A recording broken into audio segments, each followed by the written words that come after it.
Welcome to New Mavericks, game-changing leadership insights. We're embarking a little quest here. We're going to do a series on one of the most important subjects for being a new Maverick and having key leadership insights. It's peak performance.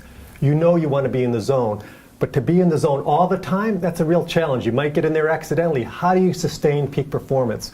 Well, in this series, we're talking to one of the leaders in the field of this whole area, Dr. Harald Harang from Oslo University College in Norway, who for the last 30 years has done the really pioneering research in this whole area. What makes up peak performance? Dr. Harang has been not only working with human performance potential over these last 30 years, but he's also been a consultant to top Fortune 500 companies like PricewaterhouseCoopers, Amoco, Toyota, Xerox. This is a man who really knows the field. Welcome, Harald. Thank you very much, Michael, for that introduction. Let's dive right in. All the new Mavericks, we want to know what we can do to create peak performance. And let's start with a little background. How did you get started exploring the key ingredients of peak performance? Well, I've been very curious about high performance all my life, and I feel this is a very important topic for society as a whole. If we can get much higher performance, I think we can really have a much better society. So I came in as an outsider in this field, and I think I've had some new angles, some new avenues I've been exploring. And because I wasn't kind of limited so much by the conventional thinking, I was more free to think for myself. And I worked with Professor Fred Travis in the USA, and we have come up with a completely new theory on what is the high performance. What's the essence of this new theory? Well, the essence is that there is 4 components of high performance in any field. Some of it has been researched by others in the past, but what is really very new in our approach is this brain, the peak performing brain. We know a lot about, at this stage, how the brain of a person performing on a very high level, how the brain works.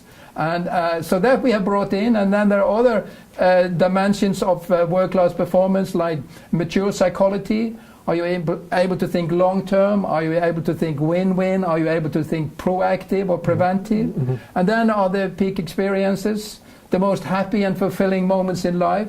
And when you perform in a peak experience, it's automatically on a very high level. And then the 4th dimension is the peak, is the mind-brain development of the organization and society in which you're operating. That will also have a profound influence on your individual performance. So these 4 dimensions that you found, the key ones, let's say them again real clearly. Yeah, the first one is the brain integration, how integrated your brain is. It's psychological maturity, it's the frequency of peak experiences, and then the level of development of the social context in which you're operating.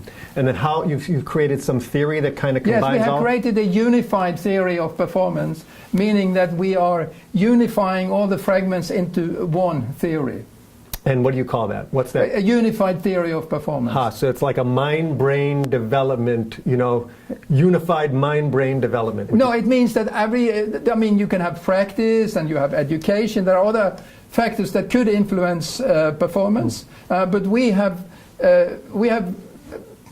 found the active ingredient, and that is mind-brain development. And our research and other people's research also suggests that this is much more important than any of the other factors. So you're saying, for our new Mavericks out there, that we really want to go into sustained peak experience, this whole thing really boils down to how integrated your brain is, as well as you said, frequency of peak experiences. But the core is just how we can really change our brain. And it's not just on a behavioral level. You're talking about actually the integration of the brain almost on a neurophysiological level, right? Yeah. It's how efficient your brain, how economically your brain works, how integrated it is, how much alpha waves you are, which are got to do with wakefulness and alertness.